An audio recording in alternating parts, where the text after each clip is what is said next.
Welcome back to the Five on the Floor quick takes post game after another Hornets loss to the Heat.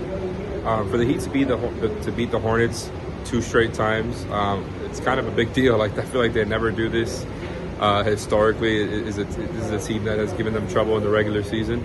By the way, I'm Alex Alito, no Brady Hawk here, no Ethan Skolnick.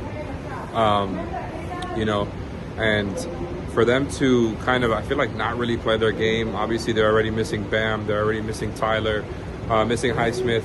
And the Heat got beat in stuff that usually is the things that, like, really helps them win games when it comes to the turnovers, right? Like, both teams really turned the ball over a lot, right? Both teams finished 21 turnovers. The difference was the Hornets also beat you at your own game when it comes to points off turnovers, where you got smacked there by 19 if you're the Heat.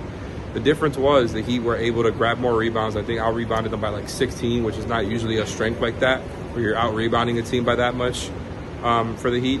Not only that, hitting 8 more free throws, hitting a few more threes. Those are the types of things that kind of got them through the night. And mostly the second and third quarter, I think, is what really solidified it for them, where I believe they outscored the Hornets by a combined 22 points in the second and third quarters. And then by the time the fourth quarter came through, it was just like a cushion that was built.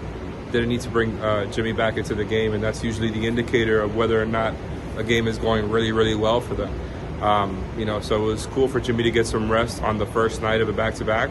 They're going to play the Bulls tomorrow, and then again a couple of nights after that. So definitely good for Jimmy to get some rest. He didn't have to do too much tonight, although, low scoring night, 15 points, but he did give you 10 assists. Duncan, another big game, 23 points, 6 threes, 6 of 9 from 3, if I remember correctly. You also got pretty solid contributions from Jamal Cain, for him stepping into the rotation with Josh Richardson out on top of everything. He didn't have like an amazing game, but he still finds ways to contribute with the rebounding, with kind of, the cuts. He wasn't making the threes, but was still able to do stuff out there. You also got another great game out of Hawkins, just an all-around stat line. Points, rebounds, assists. He's giving you that every game now. Like, the guy is just making things happen out there on the floor. The way he gets it to the basket, the way he gets to his spot and plays his game consistently on a night-to-night basis at the NBA level. It's crazy, man. It's really crazy to see. Shout out to those guys, and shout out to Thomas Bryant too, who gave you a big game. For his standards, somebody who's kind of found himself outside of the rotation even with Bam out because of Love in Orlando taking up most of those minutes. Gave you 11 and 9 tonight in a limited amount of time. So good for him. Good to see him give you something out there when his number was called.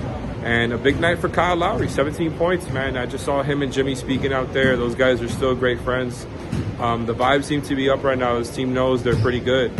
So, there you go.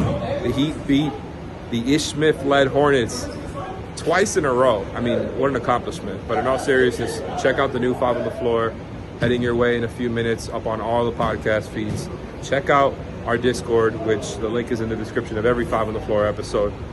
And thank you guys for tuning in. Have a good night.